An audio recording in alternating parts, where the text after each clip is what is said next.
Well, one person not at today's funeral, Mayor Brandon Johnson. He made that decision after a back and forth with Martinez family over his attendance. And that's just one of the headlines out of his office. The others, a 50-0 rejection of his budget by city council. And this, the Wall Street Journal naming him the worst mayor in America. CBS News Chicago political reporter Chris Ty is here with the political winds that have caused even staunch Johnson supporters to question what's going on, Chris. That's right, Joe and Erica. For all of those reasons you just clicked through, political analysts say Johnson is at a fork in the road 18 months into his term, a moment they say that requires a reset of how he governs and who he surrounds himself with.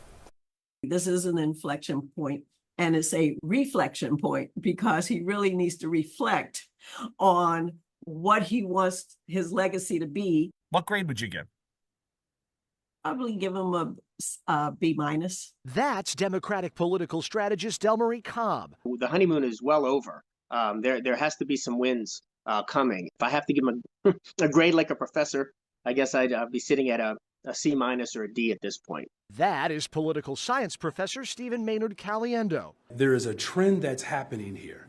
Different grades, similar observations, though, of what's gone wrong in the Johnson administration. What's really important, of course, is to put the right people around you. There are some rookie mistakes that I don't think he needed to make if he had had some seasoned people around him.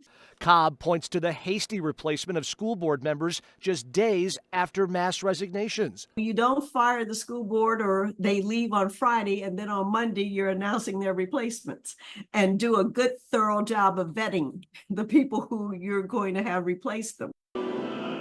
As for the funeral of fallen CPD officer Enrique Martinez, attended by former Mayor Daley, political analysts wonder why Johnson initially refused the Martinez family request that he not attend. He's making a series of curious decisions that doesn't seem to acknowledge that he has some public opinion trouble. As for the Wall Street Journal's weekend editorial, America's worst mayor keeps losing, Cobb asked this of some Johnson predecessors. Did they say that when Rahm Emanuel was the mayor?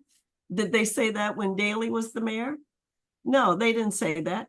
As long as you're doing harm to Black people, you're not the worst. Because as long as white people have the comforts and amenities, then you're wonderful.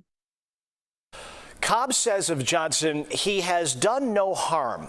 And while some tell her that's a low bar from which to judge, she counters with this. She says Rahm Emanuel closed 50 schools, half the city's mental health clinics, and tried to, in her words, cover up the murder of Laquan McDonald.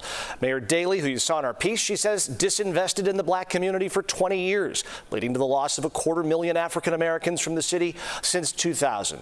Johnson has self-inflicted wounds, she said, to be for sure, but she says that's part of the framework that he needs to be judged against. Joe and Erica, we reached out to the mayor's office today for comment on that Wall Street Journal editorial. They said they had no comment tonight. Some very interesting perspective there. Thank you, Chris. You bet.